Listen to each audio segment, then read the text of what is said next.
भाई सिर्फ दहेज ना देने की वजह से हमारी बहनों की शादी नहीं हो पा रही है। सिर्फ दहेज ना देने की वजह से हमारी नौजवान बहनें अपने अपने घरों में बैठी हुई है।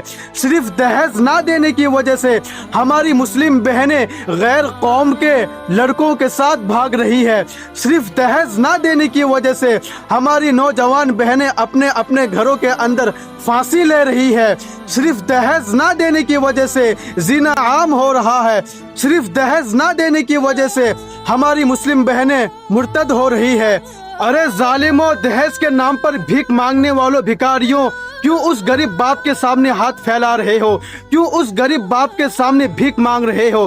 क्यों उस गरीब बाप से दहेज के नाम पर 5-6 लाख रुपए कैश मांग रहे हो? क्यों उस गरीब बाप से दहेज के नाम पर गाड़ी मांग रहे हो? अरे खुदा के वास्ते इस लानती चीज को खत्म करो और इस निकाह को आसान करो। दोस्तों, हो सकता है कि दहेज की वजह से आपकी भी बहन की शादी नहीं हो पा रही है, आपकी भी बहन की शादी अटकी हुई है, तो इस वीडियो को अपनी बहन की मोहब्बत में जितना हो सके शेयर करे, जितना हो सके शेयर करे और इस जावेद भाई की फुल सपोर्ट करे। ये वही जावेद भाई है जो इस निकाह को आसान करने के लिए बाहर निकले हैं। गले लगा के कहा, अम्मी मैं जैसी लानत खत्म करने जा रहा हूँ पूरे हिंदुस्तान में, आप मेरे लिए दुआ करिए।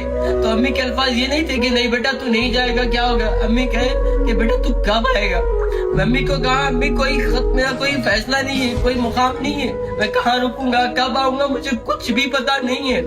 बस मुझे ये पता है कि मेरी बहनों का दर्द पता है, मुझे बुजुर्गों का दर्द पता है, जो मेरे माँ बाप, जो यतीम बच्चियां उनके जो हाथे उठ रहे हैं, जो उनके दिलों में तड़प है, मुझे उस दर्द का पता है। मैं कब वापस आऊंगा मुझे उसका पता बिल्कुल भी नहीं है।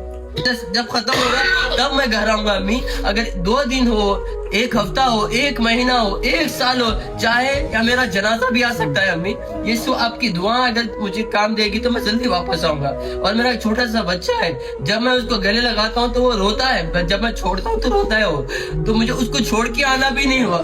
जब मैं आ रहा था तो वो रो रहा था बाहर तक आके, बस मैंने अपनी आंखें बंद की, मैं रोया। जब मैंने आंखें बंद करके रोई तो मुझे वो मंजर नजर आया जो गरीब माँ बाप रो रहे हैं अपने बिस्तरों में। बोला कि मैं रुकूंगा तो ये और रोएंगे। तो मैंने फैसला किया, अम्मी को बोला अम्मी आप दुआ करिए। तो अम्मी ने दुआ करा, बेटा आप पहला कदम उठाओ, मैं दुआ कर रही हूँ। जब तक आपका दूसरा कदम पढ़ने से पहले सारी उम्मत की बहनें बेटियां आपके लिए दुआ कर रही है इंशाअल्लाह। तो मैंने बोला अम्मी मुझे हौसला मिल गया। और मेरे वालिद भी मुझे नहीं छोड़ते थे, और वालिद भी कहते बेटा आप जाओ, आप सफल हो के आओ। और मेरे अल्फाज थे, वालिद साहब मैं जा रहा हूँ, मुझे कुछ गलती हो गई है मुझसे, तो आप मुझे माफ कर देना। मैं जिंदा भी आ सकता हूँ, मर के भी आ सकता हूँ, मेरा कुछ फैसला नहीं है, मेरा कुछ मुकाम नहीं है, कुछ मुकर्रर टाइम नहीं है, मुकर्रर जगह नहीं है। मैं रोड पे भी सोच सकता हूँ, मस्जिद में भी सोच सकता हूँ, मेरे साथ कुछ भी हो सकता है, बस आप मेरे लिए दुआ करना। और मैं आप सभी के सामने इस वजह से रुका हुआ हूँ, मुझे कोई जाती फायदा नहीं है आप लोगों से मिलके, आप लोगों से बात करके यहाँ पे रुकना, मैं रोना, मुझे माइग्रेन भी है, मैं रात भर सो नहीं रहा हूँ, मैं पागलों की तरह रोते जा रहा हूँ। अंदर ही अंदर मेरे दिल में एक तड़प सी हो गई है कि कब इस जहज को खत्म करें करके।